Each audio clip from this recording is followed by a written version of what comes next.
Hello mga person! So for today's video, for today's ganap, may mga dumating nga tayong parcel at ngayon nga natin yan i-unboxing. At tingnan nyo nga mabuti itong naunang parcel na ito ay napakahaba nga nito pero manipis lang. At pagbukas ko nga naalala ko ito nga pala yung na-add to cart ko last time. Mura lang ang bili ko dito, nasa 40 pesos lang at tingnan nyo at may free shipping pa ako.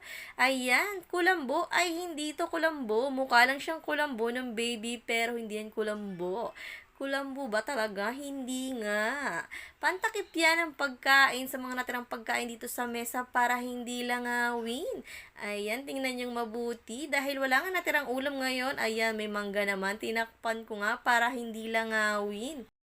Tamang-tama nga lang yung laki niya dito sa may size ng mesa namin at saktong-sakto talaga.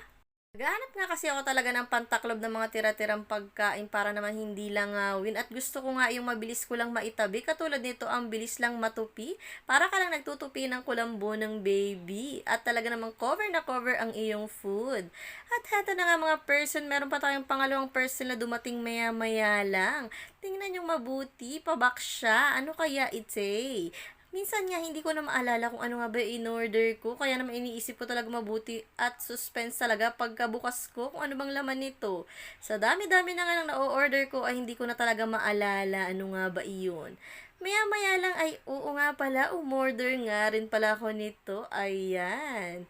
Creative wooden calendar nga ang tawag dito at ang cute-cute nga nito. Matagal ko na nga gustong magkaroon ng ganito. Kaya naman tuwan-tuwa ako bago magpasko ay dumating ito. Super satisfied talaga ako sa order ko na ito. Ang ganda-ganda dahil December 23 nga ngayon. Ilagay ko na sa December 23. At ilalagay ko na nga siya dito sa kanyang magiging pwesto. Pinalitan ko na nga itong calendar namin. Para naman kitang-kita ko yung petsa habang nanonood ako ng TV pag nalilimutan ko kung anong araw na ba ngayon. Paminsan-minsan niya kasi ay madalas nga pala nalilimutan ko na ang petsa o araw ngayon dahil nga nandito lang ako parati sa bahay. Hindi ko na nga namalaya na magpapasko na pala. Tingnan nyo, December 23 na. 2 days to go ay Pasko na. Merry Christmas to everyone!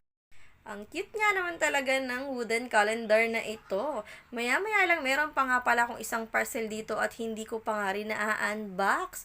Mura nga lang ang bili ko dito, nasa 9 pesos lang dahil sa 9 peso deal ko nga ito na order. Nakyutan niya kasi ako dito. Meron na pala akong ganitong isa pa, kutsara at ito naman ay tinidor at tingnan nyo naman mga person. Isang peraso lang naman ito pero nakakatuwa dahil 9 pesos lang.